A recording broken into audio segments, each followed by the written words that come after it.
ঢাকা বিশ্ববিদ্যালয় এলাকা থেকে আমাদের সাথে যুক্ত হচ্ছেন জুমাতুল বিদা।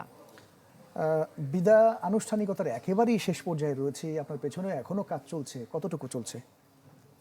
সময়ের সাথে সাথে দেখা দেয় নিত্য নতুন প্রয়োজন। রেডি থাকতে হয় প্রতি মুহূর্ত। তাই এলো ইনোভার, যেন আপনি লাইফে থাকেন রেডি প্রতিদিন। Innova, designed for now. চলতি বছর প্রতিপাদ্য যেটি রাখা হয়েছে সেটি দিয়েই শুরু করব।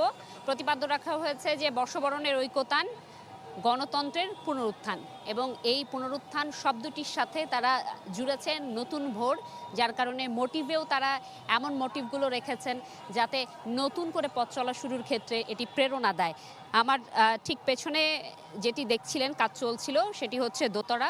বাউল শিল্পীদের উপর যে হামলা হয়েছিল সাম্প্রতিক সময়ে, সেই হামলার প্রতিবাদে এই দোতরাকে এবার উপস্থাপন করা হবে শোভাযাত্রা, এবং একই সাথে থাকছে ভোরের প্রতীক হিসেবে, নতুনের প্রতীক হিসেবে মোরগ, বাংলার চিরায়ত রূপের যেই ঐতিহ্যবাহী ট্যাপা ঘোড়া, শান্তির প্রতীক পায়রাকে বিশ্বব্যাপী যেই যুদ্ধ বিগ্রহ চলছে সেটির থামানোর জন্য সেই প্রতীক হিসেবে ব্যবহার করা হচ্ছে, এবং বাংলার চিরায়ত যেই রূপ রয়েছে, বাংলার কৃষ্টি কালচার, তার অংশ হিসেবে সোনারগাঁওয়ের যে কাঠের হাতি, সেটিও কিন্তু আগামীকালের বৈশাখী শোভাযাত্রায় প্রদর্শন করা হবে। একই সাথে প্রতি বছর যেই রাজারানীর মুখোশ থেকে শুরু করে বাঘ, পেঁচা কিংবা মাটির সরা, চরকি দেখা যায়, সেটিরও কিন্তু কাজ চলছে এই শেষ সময়ে এসে।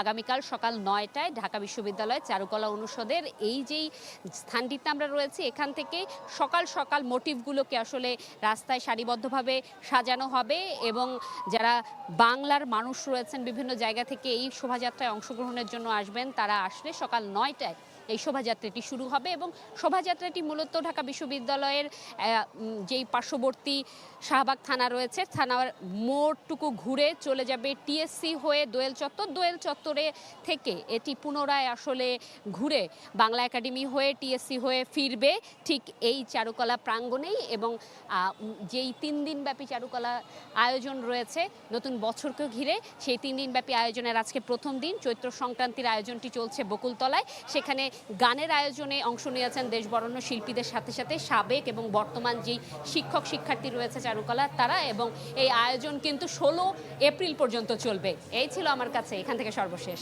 অনেক ধন্যবাদ জুমাতুল বিদা, আমাদের সাথে যুক্ত হয়েছেন রাজধানীর ঢাকা বিশ্ববিদ্যালয় থেকে।